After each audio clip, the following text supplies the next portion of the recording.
ഇച്ഛാശക്തിയുടെ പ്രതിഫലനം തന്നെയാണ്, യാതൊരു സംശയവുമില്ല.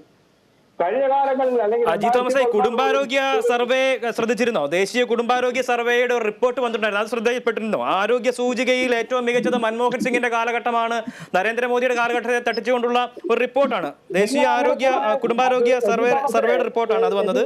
ഒപ്പം തന്നെ ജനസംഖ്യ ഒരു തരത്തിൽ നമുക്ക് ഭാരമാകുന്ന ഒരു അവസ്ഥ കൂടിയുണ്ട്.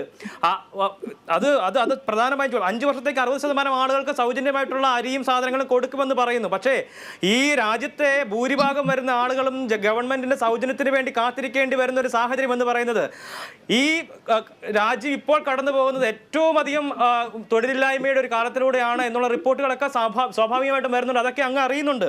ഒപ്പം തന്നെ ആഗോള ദരിദ്ര സൂചികയിൽ ഇന്ത്യ 111ാം സ്ഥാനത്താണ് എന്നുള്ള റിപ്പോർട്ട് കൂടിയൊക്കെ വരുന്നുണ്ട്. അതൊക്കെ വെച്ചുകൊണ്ട് വേണം നമുക്ക് നമ്മളെ ഈ വികസനത്തിന്റെയും നമ്മുടെ തേനും പാലും ഒഴുകുന്ന ഒരു കാനാന്തേശമാണ് ഇത് എന്ന് പറയേണ്ട ഒരു സാഹചര്യത്തിലേക്കും വരുന്നത് എന്നുകൂടി അങ്ങ് ഓർമ്മിക്കണേ. എബി തോമസേ, നിങ്ങൾ ഡിവൈഎഫ്ഐ നേതാവിന്റെ അതേ രീതിയിൽ പ്രസംഗിക്കരുത്.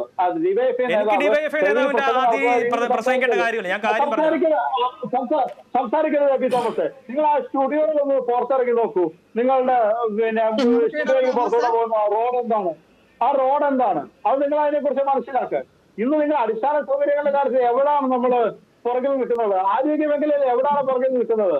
നിങ്ങൾ പല സർവേകളുമായിട്ട് നിങ്ങൾ വരുന്നുണ്ട്. ഞാൻ കാര്യം ചോദിക്കട്ടെ, ഇവിടെ കോവിഡ് കാലം ഞാൻ എടുത്ത റിപ്പോർട്ടല്ല, അത് പബ്ലിക് ഡൊമൈനിലുള്ള റിപ്പോർട്ടാണ്. അതാണ് നിങ്ങളുടെ മുന്നിലേക്ക് വെച്ചത്. എബി തോമസ്, അങ്ങനെ പല റിപ്പോർട്ടുകളും ഇവിടെ പലതും വന്നിട്ടുണ്ട്. എബി തോമസ്, ഞാനൊരു കാര്യം ചോദിക്കട്ടെ, ഈ കോവിഡ് കാലഘട്ടം വന്ന സമയത്ത് യൂറോപ്യൻ രാജ്യങ്ങളൊക്കെ പറഞ്ഞു ഇന്ത്യ പോലുള്ള ഏഷ്യൻ രാജ്യങ്ങളിൽ ഇവിടെ മരണസംഖ്യ വർദ്ധിപ്പിക്കും, ഇവിടെ രാജ്യം തകർന്ന് തരിപ്പണമാവുമെന്ന് പറഞ്ഞു. പക്ഷെ ഇവിടെ തകർന്ന് തരിപ്പണമായ സാമ്പത്തിക വ്യവസ്ഥ അടക്കം ഇവിടെ തകർന്ന യൂറോപ്യൻ രാജ്യങ്ങളുടെയാണ്.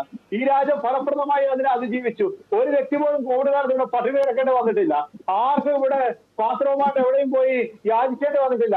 ഇപ്പൊ നിങ്ങളുടെയൊക്കെ സഹോദര രാജ്യമുണ്ടല്ലോ പാകിസ്ഥാനിലെ ആൾക്കാര് ഒരു ഗോതമ്പുമായിട്ട് ലോറി അല്ലെങ്കിൽ പക്ഷേ ഇന്ത്യയുടെ സഹോദര രാജ്യം എന്നാ പറയുക. ഇന്ത്യയുടെ സഹോദര രാജ്യം, ഇന്ത്യക്കാരുടെ സഹോദര രാജ്യം എന്നാ പറയുക. ഇന്ത്യക്കാരെ സഹോദരാജ്യം ഞങ്ങളിപ്പോ പറയാൻ തയ്യാറല്ല സുഹൃത്തെ. ഇന്ത്യക്കാരെ സഹോദരാജ്യം എന്ന് എങ്ങനെയാണ് ഇന്ത്യക്കാർ പറയുന്നുണ്ടെന്ന്? എന്തായാലും നമുക്ക് ആ ഒരു ചർച്ചയിലേക്ക് പോയി നമ്മുടെ ചർച്ചയുടെ ആ ഒരു ഗതി മാറിപ്പോകുമെന്ന കാര്യത്തിൽ തർക്കമില്ല.